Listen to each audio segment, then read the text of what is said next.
Hi everyone, Christina Werner here. Welcome to another video for SimonsStamp.com. Today I'm going to be using the Party Like a Panda stamp set that's included in the August 2019 card kit. It's a really cute stamp set, and I've seen a lot of card examples using the pandas, so today I thought I would make a card using only the balloons that are included in the stamp set. I'm going to start out by stamping the balloon cluster that says happy, these really cute, they kind of remind me of Mylar balloons. I'm going to stamp them in VersaFine Onyx Black ink. And the paper I'm using today is Strathmore Bristol paper. Now I'm using this paper in particular because I am going to be using some Tombow markers later to do some watercoloring, and this paper works really well with Tombow markers. I also have a piece of masking paper here from Simons Says Stamp, and I'm going to create some masks for not only this first balloon bouquet that says happy, but also all of the other balloons included in the stamp set. I'm going to be stamping these just in that same black ink, and then using my scissors to trim them out very closely on the stamped line so that I can then use these masks as I start stamping my whole grouping of balloons. So the reason why you want to use masking paper is because at first, I thought I wouldn't have to do any masking. I thought, oh, the balloons can overlap. They kind of look like they're in front of each other and they're a little more translucent. However, I noticed on the happy bouquet of balloons that there are no intersecting lines, which makes sense. If they're Mylar, that's what they would be. They would be opaque. They would not be translucent.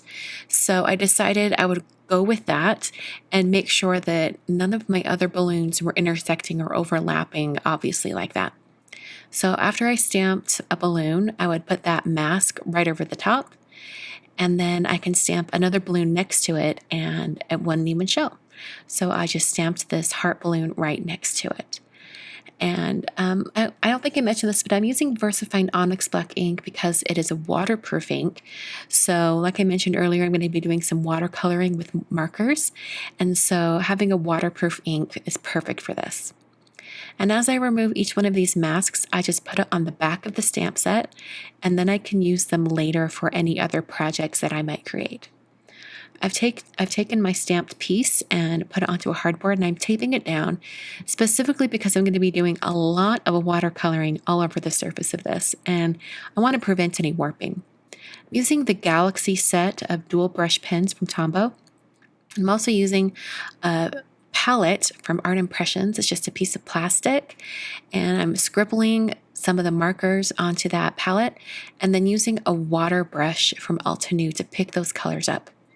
Started out by doing some color at the very top of this piece, just some blue, and then I brought in some of the black color, and I'm doing this up at the top. I realized I wasn't getting quite enough water coming out of my brush for such a large area that I was painting, that I did bring in a cup of water so that I could just get a little bit more water coming with the brush. So I had that blue and black, and then I dried it. And then I'm going to start putting some more intense color over the top because I want the top area of this entire piece here to almost look like a starry sky. So I'm going to bring in some purples and bring in some more intense black shades, things like that. I want it to look more like a nighttime sky so that I can later do some white paint over the top in a paint splatter pattern so that it looks like stars. So I've added that black on top, more intense color by coloring directly onto that paper and then spreading it out with a wet brush.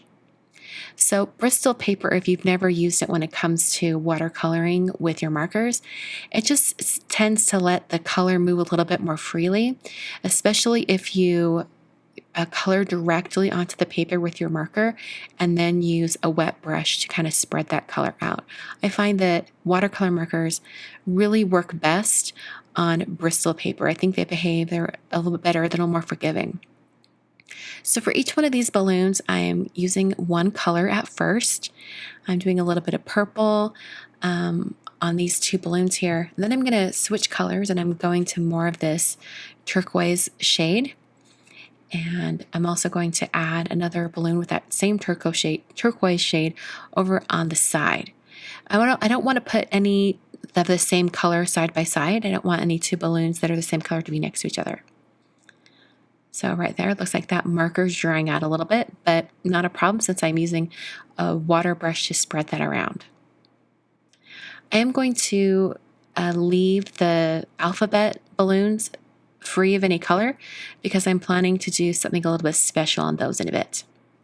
So after I painted each one of these balloons a different color, I then dried everything, and I'm going to come in with an additional color on most of these balloons because I wanted to have a little variation in color.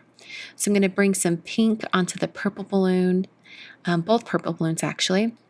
And then I'm going to grab a green marker, and I'm going to put the green marker over that turquoise shade. And that's just going to add a little more interest, a little more teal, give a little more green on that bottom area. I didn't use the green from the Galaxy set of markers anywhere else, so I thought that would be nice. Also added some purple to those blue star balloons. Okay, so I'm going to add a little more purple to the bottom area. You saw me add some pink earlier, so add a little more purple to that bottom area. And then I used my heat tool to speed up the drying process. So now I'm going to take the liquid chrome marker from Molotow, and I'm going to go over these alphabet balloons. Like I said earlier, I thought they really looked like those Mylar alphabet balloons, or you can get numbers like this too. And I like them when they're super shiny silver. And I immediately thought of this chrome marker, liquid chrome marker from Molotow. So I'm going over these areas. You'll notice that it completely goes over any of the black lines that are already on the balloons. So I was very, very careful going over those areas. So to add the white splatter, I'm using some white gouache. So it's an opaque white paint. And I'm covering up those balloons with some just random paper that's just going to protect those while I add the paint splatter. So I'm adding quite a bit of water to this gouache. When you're doing paint splatter, you want to have a consistency of like a heavy cream. That's about the consistency you want. And then I just run it off the edge of my acrylic block, and that gives me a little bit more control when it comes to the paint splatter. So I'm adding a little bit more, getting more of those splatters and dots everywhere, making sure I get enough over the entire area. Then I removed that paper, and to keep it a little bit more controlled at the bottom and so I wouldn't accidentally get dots on the balloons, I just used that same brush and just dropped in some dots on my own. I then took a number 10 Gelly Roll pen. This is the bold version of their white Gelly Roll pen. And I went over each one of these highlight areas on the balloons. So everywhere there were those black lines indicating highlights, I just went over those with the white gel pen. You can see that liquid chrome looks really, really cool over the top of those balloons. It really makes them look like those Mylar balloons. So I removed it from my hardboard, and I then decided to cut sort of like a cloud line up at the top. And I did this for a few reasons. I did it because I wanted a little bit more interest up at the top. And then also I thought it would let the card base color show. I'm going to put this on a white card base, and it'll just let it show a little bit. Use my guillotine trimmer from Tim Holtz and Tonic, and just trim this down so it's a little bit smaller than a 5 by 5.5 inch wide card. And then I created the card base itself using some Neenah Classic Crest Solar White 110-pound cardstock. And I just squared that at 5.5. Put some foam squares behind this watercolor piece, and then press that down onto the card base. The last thing to do is to add a greeting. I used the small little happy birthday stamp from the Tiny Words birthday stamp set from Simon. Just put that on some black cardstock, heat embossed it with some white embossing powder, and then trimmed that out. And I adhered that with some foam tape as well. And that's the card for today. Hope you guys enjoyed a fun way to use that Panda stamp set that's included in the 2019 August card kit from Simon Says Stamp. If you want to check out any of the supplies I used in today's video, you can see that listed down below in the video description. And I appreciate you guys tuning in. On screen, I've got 3 more card videos for you to check out. These are all cards made using previous card kits from SimonsSaysStamp.com. I really love using their card kits, and I hope you guys will check those out. Thank you so much for watching once again. I will be back on Friday with another card video.